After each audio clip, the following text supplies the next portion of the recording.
কোনো ব্যক্তির হৃদয় রেখা থেকে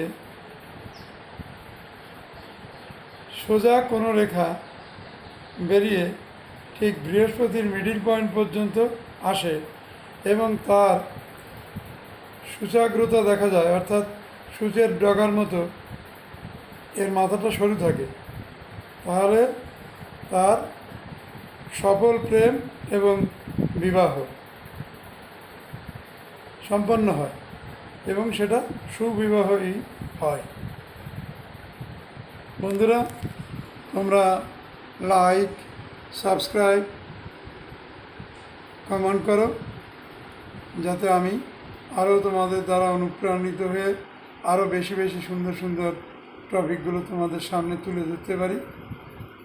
তার যথাযোগ্য চেষ্টা চালালে তোমরা আমি খুশি হব এবং তোমাদের পরে অত্যন্ত সন্তুষ্ট থাকব। ধন্যবাদ।